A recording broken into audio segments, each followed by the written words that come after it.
तो दोस्तों इस वीडियो में हम लोग बात करेंगे फ्लड या बाढ़ के बारे में।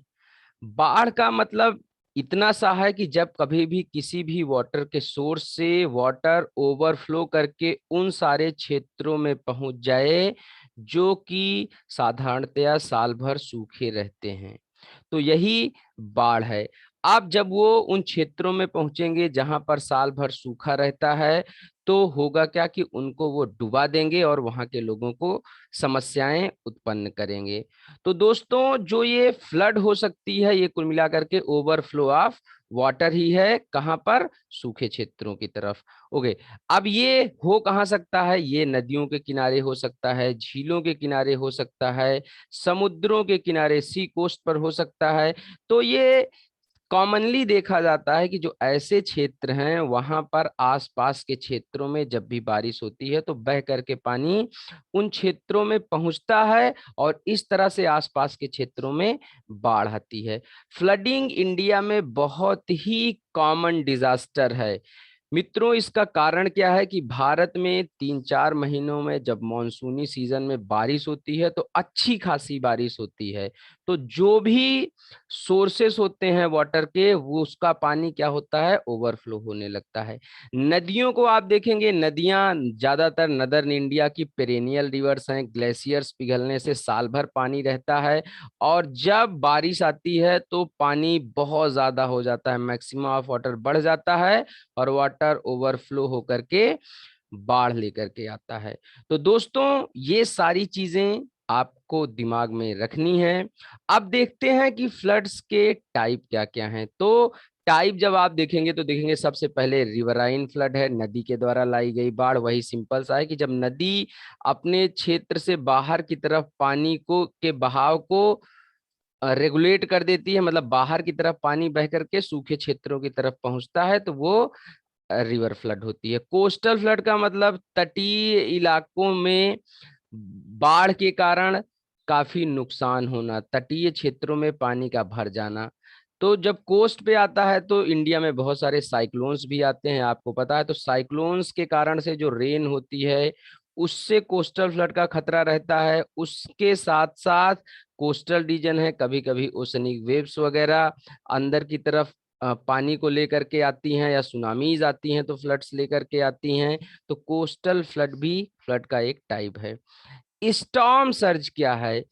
स्टॉर्म सर्ज का मतलब यह है कि जब कोस्टल रीजन में एबनॉर्मल राइज हो जाए वाटर लेवल का, तो इस तरीके से इसको स्टॉर्म सर्ज कहा जाता है। अब राइज होने का जो मेन रीजन होता है वो होता है रेगुलर रेगुलर एस्ट्रोनॉमिकल टाइड्स। मतलब जब ज्वार अचानक आ जाए और पानी बहुत तेजी से अंदर के क्षेत्रों की तरफ भागे, लैंड एरिया की तरफ भागे, तो वो होता है स्टॉर्म सर्ज। कॉमनली इसको जब साइक्लोन्स वगैरह भी आते हैं तो उस टर्म में भी यूज कर लिया जाता है। उसके बाद है इनलैंड फ्लडिंग। इनलैंड फ्लडिंग का मतलब उन क्षेत्रों में बाढ़ का ज्यादा आना जिन क्षेत्रों में जनसंख्या ज्यादा रहती है, और जनसंख्या ज्यादा रहने वाले क्षेत्र जो हैं वो ज्यादातर अर्बन रीजन्स होते हैं। तो जब कभी कभी अचानक बहुत ज्यादा बारिश हो जाती है तो अर्बन रीजन में अगर ड्रेनेज चैनल, अपवाह तंत्र प्रॉपरली नहीं है तो वहां पर फ्लड्स आ जाती हैं। तो उनको अर्बन फ्लड कहा जाता है। जैसे आप इस इमेज को देखिए तो यहाँ पर ये अर्बन फ्लड ही है, किसी शहरी क्षेत्र में पानी हर जगह सड़कों पर भर गया है, देख रहे हैं लोग घरों घरों से निकल रहे हैं, तो ये क्या है? ये इनलैंड फ्लडिंग का एग्जाम्पल है। फिर है फ्लैश फ्लड। फ्लैश फ्लड जो है, ये जब बहुत ही कम समय के अंदर बहुत भारी बारिश हो जाए तो उसको फ्लैश फ्लड कहा जाता है। मतलब 3 से 6 घंटों में बहुत ज्यादा बारिश हो जाती है।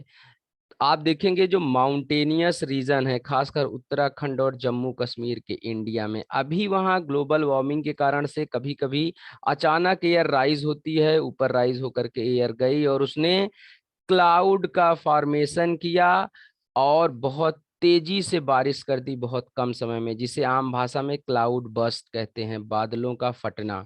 तो इस तरीके से बहुत कम समय में बहुत ज्यादा बारिश हो जाती है क्लाउड बस्ट के कारण से, और फ्लैश फ्लड्स आती हैं।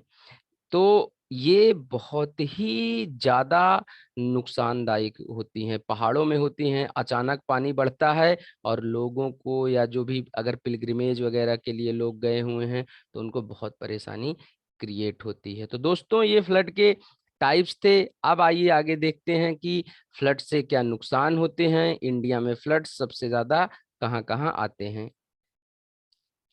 तो दोस्तों फ्लड से होने वाले नुकसान की बात करी जाए तो आप देख सकते हैं कि जो लॉस होता है वो सबसे ज्यादा होता है ह्यूमन लाइफ को, बहुत सारे लोग मरते हैं। मटेरियल लॉस होता है, बहुत सारी चीज़ों का, वस्तुओं का नुकसान होता है, बहुत सारी चीज़ें पानी में बह करके चली जाती हैं। आप देखिए घरों तक पानी घुसा हुआ है यहाँ पर, तो होगा क्या कि जो भी मूल्यवान चीज़ें होंगी वो बह करके चली जाएंगी, खाने की चीज़ें खराब हो जाएंगी। तो ये सारी चीज़ें होती हैं।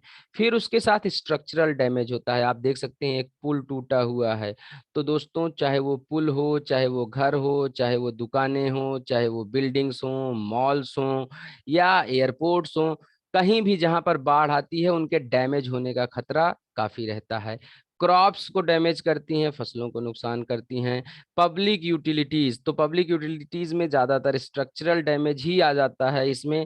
तो जो भी पब्लिक यूज़ की चीज़ें होती हैं, रेलवे ट्रैक्स हो गया, रोड्स हो गए और एयरपोर्ट्स हो गए और भी अन्य चीज़ें जो होती हैं पब्लिक यूटिलिटीज़ की, उनका डैमेज करते हैं। फिर ये क्रिएट करते हैं कनेक्टिविटी इश्यू। कनेक्टिविटी इश्यू का मतलब ये है, एक तो ये जैसे सिग्नल्स वगैरह का लॉस हो जाता है, टावर वगैरह टूट जाते हैं।